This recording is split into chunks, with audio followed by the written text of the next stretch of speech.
Hold a second. Let me I just want to be really clear here. I said it here on the TV box, and you can check it out on the TV box. I said it here. Don't worry, be happy.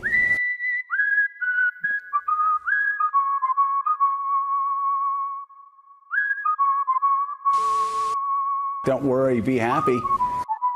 I said, don't worry, be happy. TV box. As the New York Times points out, if the essay is linked to the El Paso gunman, it potentially underscores the global spread of white supremacist ideology in the age of social media and at a time when immigration in America and elsewhere has become a divisive political topic. Well, it's important to remember that the Christchurch shooters manifesto actually took his inspiration in part from the white supremacist shootings in South Carolina.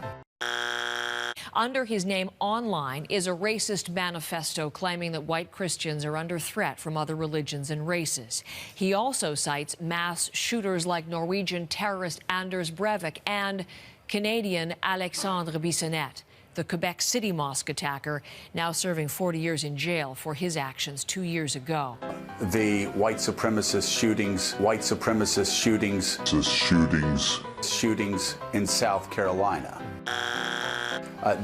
You can connect the dots. Now, there are, again, we don't know what moves shooters to do certain things.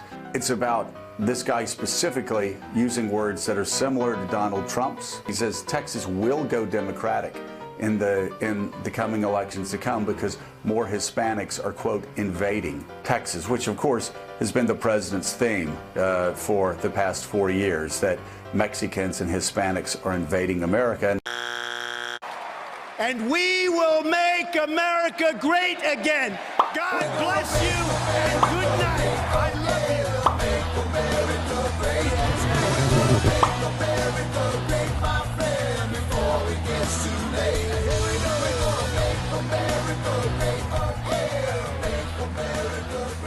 What's wrong with Make America Great Again? Ain't nothing wrong with Make America Great Again, man. Make America Great Again. Make America Great Again. Yeah. Also, business people who are supporting Donald Trump's re-election because they might like a tax cut, but they don't care about the racism. They don't care about the white supremacy. They don't care about what the man who they're writing checks for in corporations, who they're writing checks for, CEOs of companies, whose PACs are giving to Donald Trump because they might like a tax cut. They've remained silent as well. They're allowing his rise. They're working hard for his re-election despite his white supremacy, despite his violent rhetoric. And despite that violent rhetoric going back to the start of the president's campaign 4 years ago, we're going to look at, though, just some of the past 2 years. Here was the president's reaction to a torch rally chanting hate slogans in Charlottesville, Virginia. I don't even know how he gets away with that. I have to call that fake news. I think there's blame on both sides. You look at both sides. I think there's blame on both sides, and I have no doubt about it, and you don't have any doubt about it either. They didn't put themselves down as you, and you had some very bad people in that group. But you also had people that were very fine people on both sides.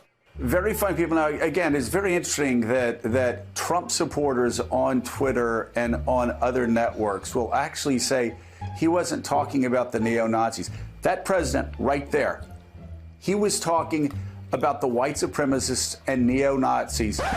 And I'm not talking about the neo-Nazis and the white nationalists, because they should be condemned totally. He was talking about the white supremacists and neo-Nazis. And I'm not talking about the neo-Nazis and the white nationalists. He was talking about the white supremacists and neo-Nazis carrying torches and chanting neo-Nazi chants. Because they should be condemned totally. Condemned totally. Condemned because they should be condemned totally. All right, so you guys need to stop making fools of yourself and stop enabling a guy who is actually giving the okay, the presidential good housekeeping sign of approval to white nationalists.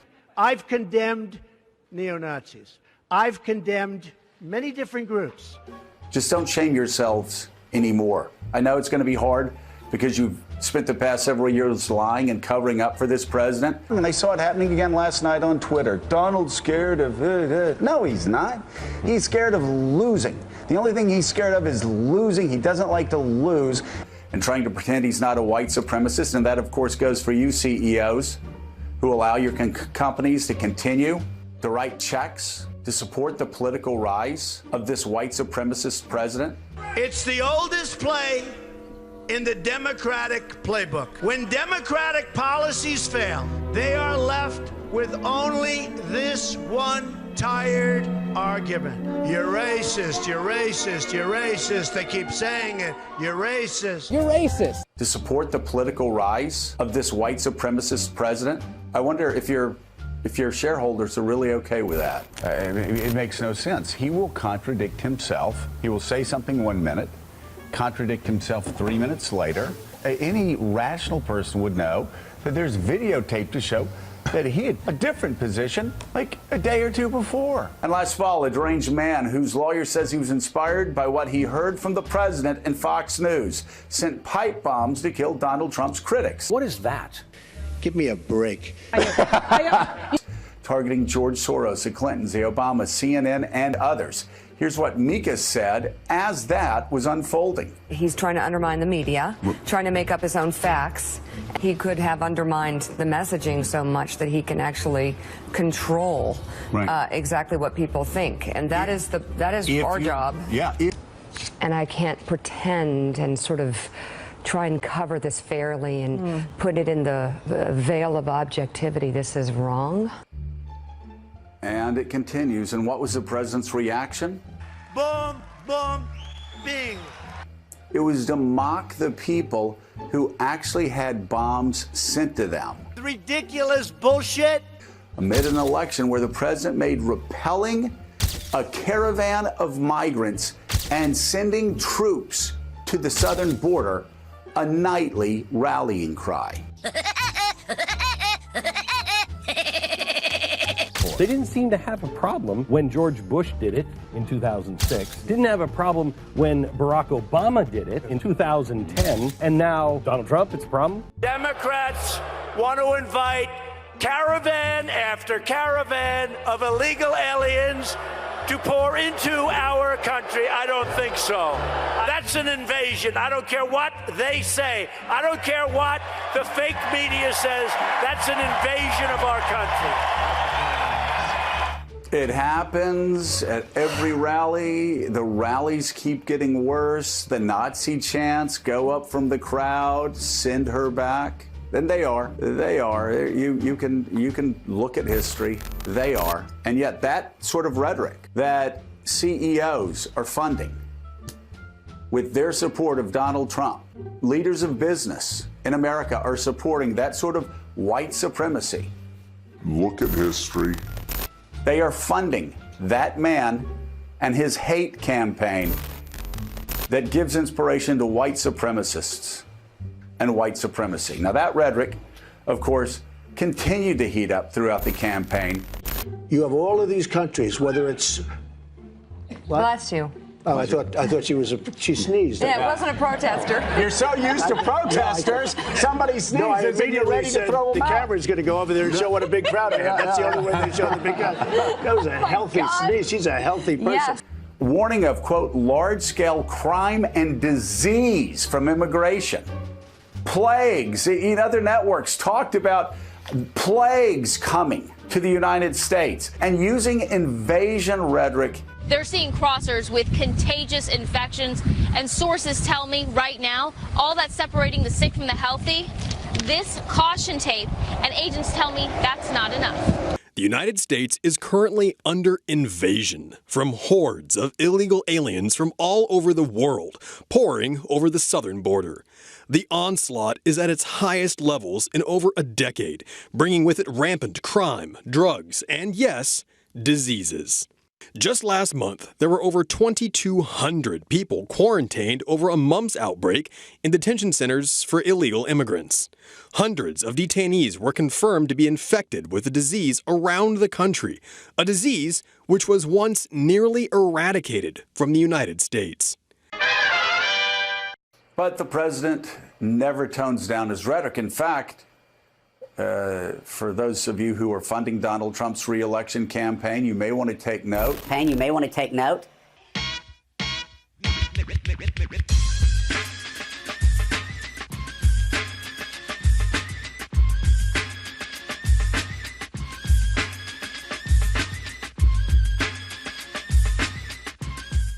Watch Trump on TV. What did you see? On. Because I got to say, even Bill Kristol was saying afterwards, that was something. That woman needs something in her mouth. That's my boy. That was something. That was amazing. He said, I'm not sure. He's like, I'm not sure what I saw, but that was amazing. No, I'll tell you what you saw. What did you see? saw him connecting with the crowd in a way that no other politician in the history of politics that we know ever could. But Hillary Clinton needs to win this election because this is sick, and all of you need to come clean, get a spine, do what's right. That Donald Trump has been and still is, even in the latest polls, seen as more honest and trustworthy than Hillary Clinton. I will say that again. Donald Trump has consistently been seen by Americans as being more honest and trustworthy than Hillary Clinton. But Hillary Clinton needs to win this election. I think that's the case with Bernie Sanders. I'm not surprised by Trump's crowds at all. And I think it plays into what you're talking about. But were you surprised, Joe, to see thousands of people wanting to take pictures with Donald Trump whenever we've seen him or done projects with him or whatever, or seen him on NBC? He's a national celebrity. Yeah, Donald Trump, you have no idea what your words mean. You have no idea. You have no idea what your words mean. You just look like an idiot when you say these mean things, because it's too easy to see you're really just a big weenie. Big weenie. And it's pretty remarkable. The crowds that he's getting, the crowds that Bernie Sanders is getting. But he's on a trajectory that I think his brand is in jeopardy. Well, if he cares about anything, listen, care about your brand and start acting like an American. If you actually, I am really surprised how quickly he has gotten to the top of the Republican field. I'm surprised by these poll numbers that come out that show him ahead of Jeb Bush right now. What your words mean. Because you're a meanie. He's not Michelle Bachmann. He's not Herman Cain. 999. He's not Sarah Palin. And people that think he's going to have a week and a half at the top of the polls and then tumble out are underestimating him.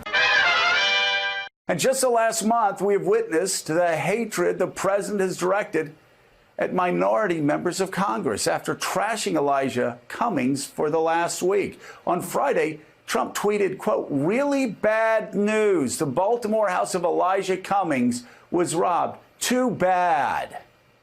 Uh-oh, retard alert. Retard alert, class. I know his house was robbed, and I thought that was too bad. That was really not meant as a wise guy tweet. I mean, the president even mocking a robbery of a member of Congress. And fake news.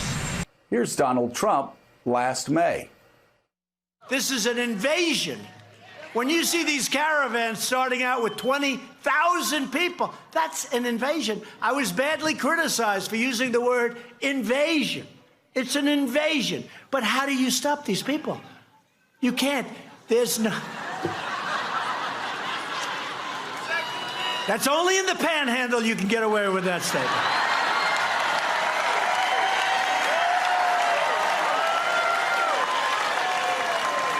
Only in the panhandle.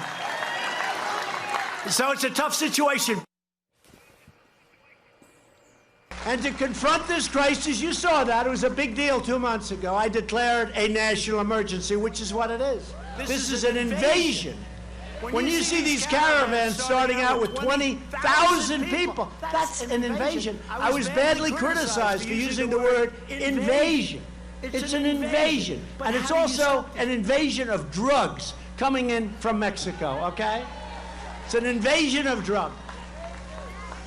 They all better be careful, because, you know, we're destroying the lives of hundreds of thousands of people a year with the drugs that are pouring across our southern border.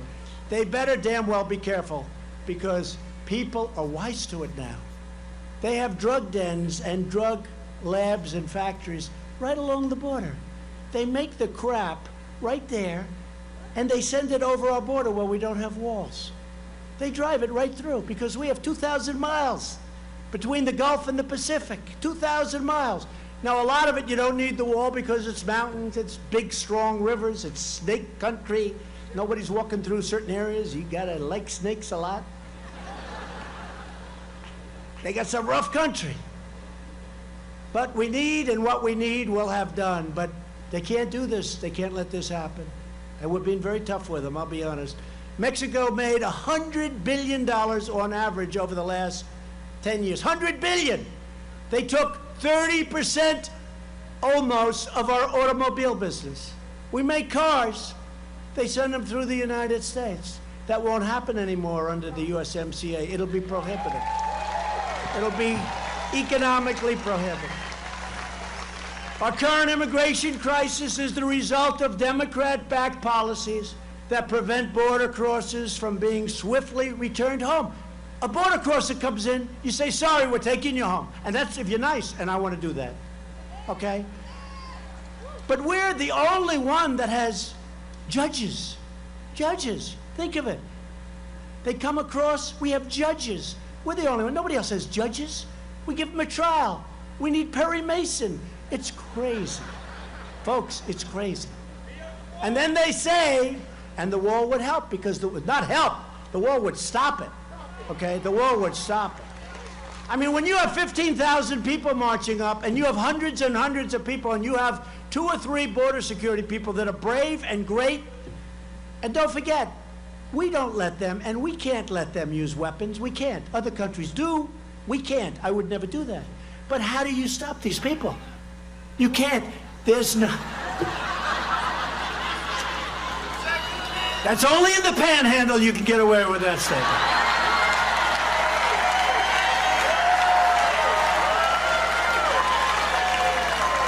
Only in the panhandle. So it's a tough situation, but if they change the loopholes... So he says invasion repeatedly. He said, what can we do to stop them? Somebody says, shoot them. He laughs, tells a joke. The whole crowd laughs at a person saying, shoot them. And then he goes on and starts talking about the invasion again. You lying motherfucker. You're lying to me, I said. You lying motherfucker. You're lying to me, well. Get down to the chemists. There's lots of products to see. Make America great again. Yeah. I'm doing this for the people and for the movement, and we will take back this country for you, and we will make America great again.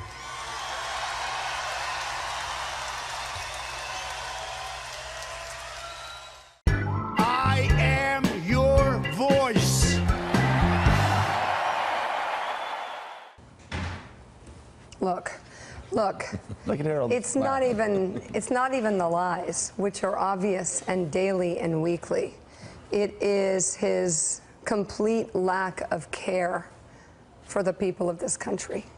He does not have dedication to this country. He's not driven by dedication to this country.